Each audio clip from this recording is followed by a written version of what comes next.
The overloading principle, the disproportionate application of resources or your assets against a targeted part of your opponent's body for a specific objective. Overloading. And there are endless examples. And the easiest one to understand is 2-on-1. Any 2-on-1 is the overloading principle application. So a lot of times, let's say we're here, maybe in the half guard, boom, and I start to bring this knee shield up and I get to here. And I want to control this arm. If I control it like this, it's very possible that he just wrist releases out the back. Do the same thing, go. It feels like it's 3-on-1. It feels 3-on-1. Because he's using this, but This is creating tension, which tension can work in my favor to reduce escapability. This is my retraction prevention. This is my opposite downward pressuring C-clamp that prevents the escape as well. So I have 2-on-1 now with my knee pressure, so really 3-on-1. So overloading, I'm using all these resources to maintain control of his arm. What's the purpose? Well, first to prevent his pass and maintain control of the arm. But eventually, if he's coming up a little bit, my leg can come out and I can kick his knee and I can come up and then I can get into an over-under or a guillotine opportunity here. So we can do things with it, right? The point is, if we're here in this knee shield and I just grab his wrist, he can easily escape. That's 1-to-1 really, because there's not enough counter pressure. But if instead I go 2-on-1, I can really create a mechanical advantage by overloading, right, my asset application over a single limb of hedons, right? So really 2-on-1, 3-on-1, 4-on-1, or a disproportionate amount of leverage. Same thing on here, the back mount triple threat hedons here. Yeah, you have someone's back and you're unable to, slingshot here, throw and catch with your leg. So you go 2-on-1 from the back. I create a big angle. I remove my hand. I punch his hand down 2-on-1. Once I have this, I can remove this hand, insert my leg, 2-on-1, and then push it down, and 2-on-1 again. So consistent overload to overload to overload, which ultimately led to an isolation of a limb, which creates a limb advantage, which creates a disproportionately easy submission opportunity. Yes. Right? Back control, big angle, retract my hand. So what's just a great example is how when you go for the initial choke in slingshot, go grab the wrist. Go for the choke. The choke is the slingshot that we talked about, right? That uses tension, you isolate, beautiful isolation technique. And that's 1-on-1. You're choking and throwing, right? If that doesn't work, and this is what we're trying to point out, is in cases where your a desired objective is not accomplishable with a 1-on-1 isolation or method or technique. That's a momentum play. Yeah, there you go. If the momentum doesn't work, then you go, all right, I got to transition now. Momentum's not going to fly for us, so let's instead go for the overloading principle. Retract, push, double C-clamps, you guys. And this is so strong right now. There's no way that my hand's coming back into the fight from this triple threat. Down. Or down, anywhere. And then he hips out, and then he replaces one hand with his heel, and then he replaces the other hand with his foot, and now he's crossed 2-on-1 down there. This hand's not coming back, and then he has his disproportionate limb advantage situation there all the way through. One of my favorites, let me get side mount your feet this way. Yeah. Check this out. It's one of my favorites. I love isolation of limbs. I love crucifix attack, split control. I love this, right? This position of isolation here. Then I'll switch to the windshield wiper. My favorite. Love it. Okay? If I can get here, in my mind, the fight's over. There's kimuras. There's guillotines. If he turns, I'll wrap the neck. I'll lay my weight in, and we can go here for the guillotine one-handed. Excellent techniques, but I have to get this arm trapped. Some guys are very slick with this arm.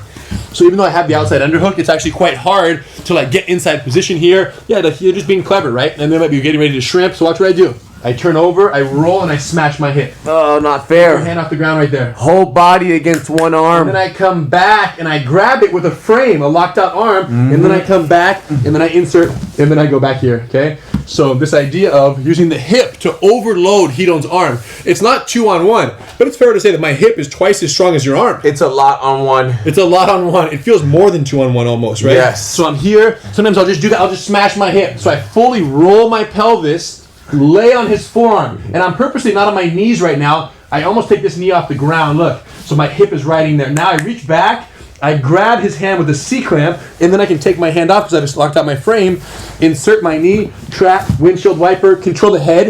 If I don't use the head here, he'll use a momentum play to whip his legs, and he'll use that momentum to whip himself out, which I won't permit. If I have my elbow, I'm going to create a little anchor, a little mechanical structure and wedge here, and then I can go into my kimuras, step over, rip, and go.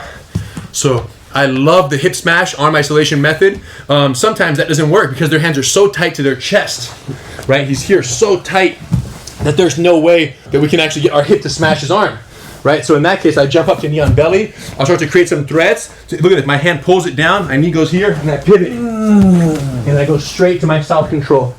And then I catch this one more time.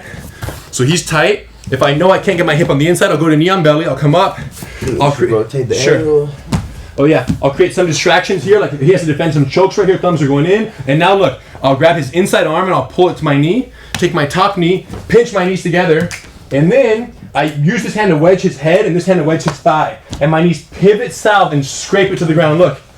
And I post up. This arm is done. That's absolute overloading of pressure, gravity, and power and resources on one arm. And then I grab it once again, very much like the hip. Instead of using my shin and I'm scraping it south. When I pin it, I lay my head down, I sprawl, and I switch my knee inside. Keep this foot very tucked, and now we're here. Oftentimes, let's rotate back, bro. Oftentimes, you'll end up with this frame on the wrong side of your head, which is pretty annoying because I want it here. So when he does that, go back. Look what I do. I'll come over the head, and he'll try to keep it there. I'll take my north hand, and I'll put my frame inside. Okay? Once my north hand goes in, I'll grab my own wrist right here, or my hand, like even double C clamps, and keep your elbow strong, like your frame. Mm-hmm. I extend my arm away, put my hand on the north side, and then I let it go. Did you just overload my arm right there? Yes. So I overloaded with the frame here. I did double, and then keep it strong. I extend my arm with leverage, and then I put my head down, and now I can let this go, and he's going to hug my neck, and I ended up on the correct side. So a north frame turns into a proper underhook, right? One, north frame, grab, extend, head, let go, and there's that tension principle, right? That slingshot, where by pushing it away, we create some tension on the rope, and by letting it go, it slings back into position and perfectly lands for that nice underhook where I can continue all my attack sequences from there. So it feels good that you're using the overloading principle for isolation. Yes, it really helps for isolation because you're isolating my arm right there, and we're isolating from the back, so it's a very good principle. It runs really well with isolation. It really is well for isolation. Sometimes the isolation happens through trickery or a slingshot or like a tension principle and momentum. Other times, you just gotta buckle down and say, that arm that you have nice and tight, guess what? It's coming out.